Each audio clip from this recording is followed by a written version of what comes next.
it's David Andrew Weeb, and I'm on my daily walk. And today I wanted to talk about something. It's not complicated by any means. Have you ever felt like there's these long stretches? It could be a couple weeks, it could be a couple of months. For whatever reason, they're just really tough to get through. You're not sure why. The things that used to work don't seem to be working. You're trying really hard, but it seems like circumstances and events and people are against you. Have you ever run into situations like that? I think we all have, right? It's pretty much a part of being human. So the question is, what do you do when these challenging periods come up?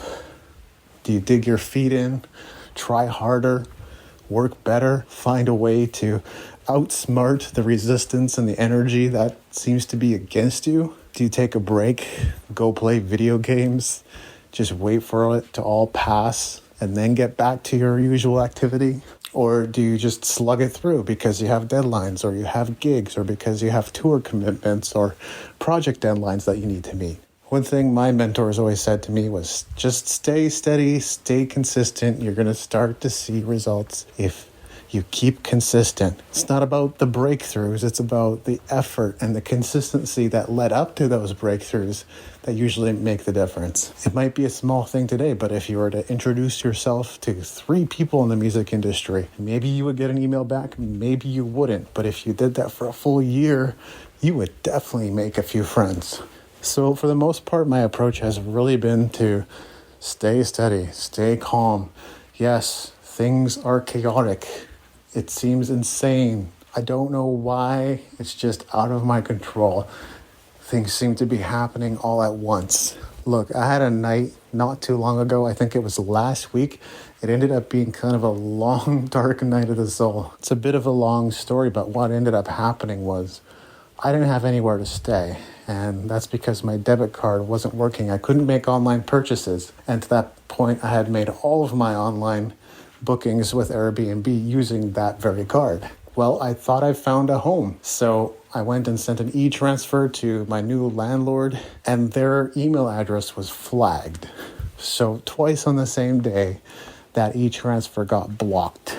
And I talked it over with my friends, and I thought it through, and I just thought, oh my God, rental scams have been going around. If these e-transfers hadn't been marked as fraud, not only could I have lost a lot of money, but they might have cleaned me out after moving all of my stuff into that home. So I was definitely saved from what could have been a very dour, very dire situation. But on the same day, I ended up having to get 2 new debit cards because of the transaction being marked as fraudulent twice. I tried to use this card again to book an Airbnb, and I just couldn't get it to work.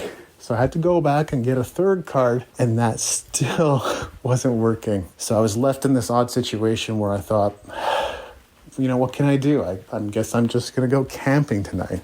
I bought some camping gear and headed out to a provincial park.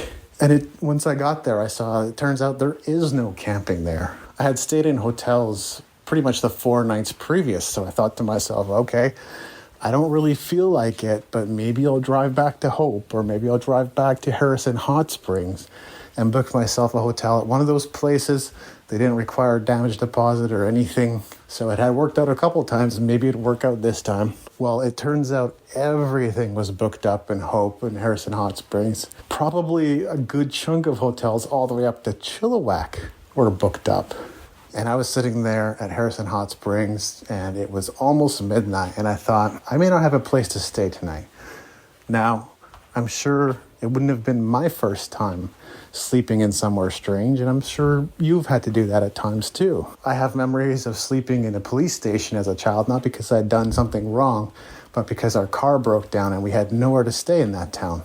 So while I was pretty sure I wasn't going to get a great sleep in my car, at least it was an option. And the other option was to carry on driving somewhere, maybe walking out and about in nature, just trying to make the most of what was not that great of a situation.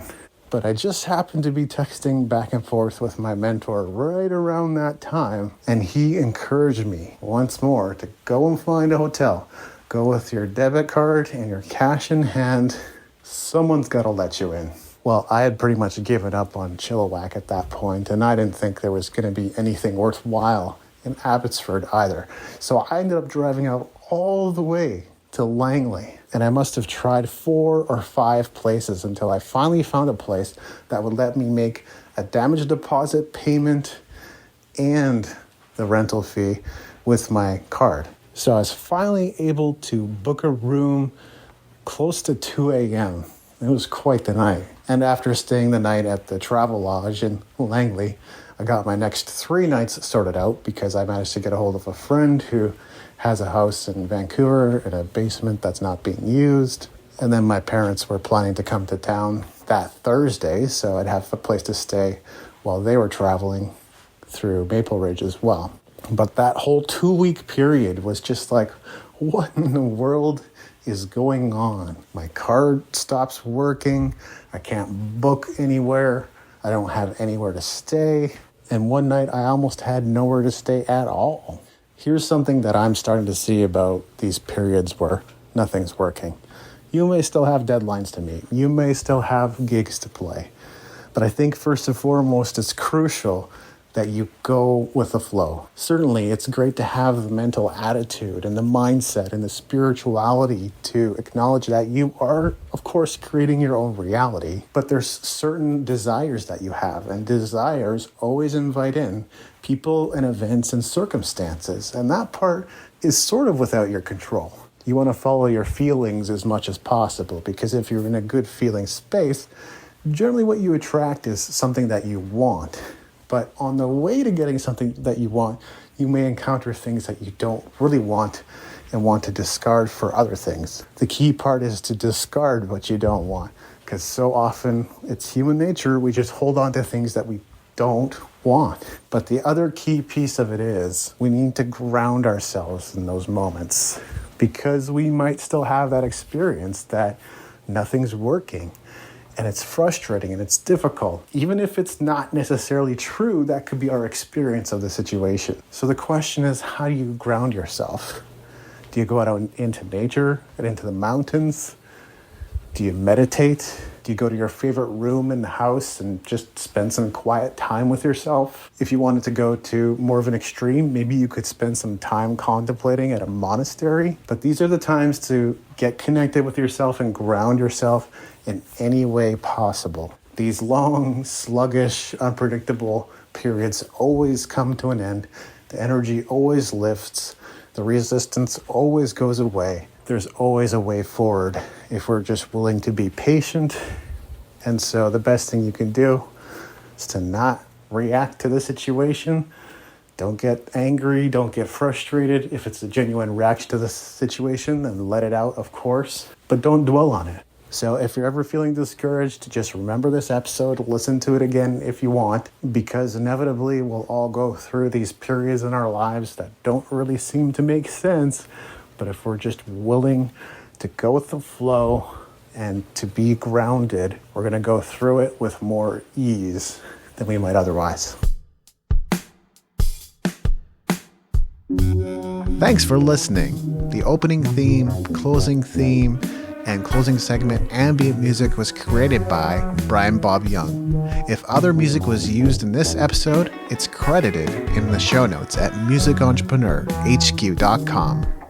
Please leave us a rating and review in iTunes to help us spread the word about the show.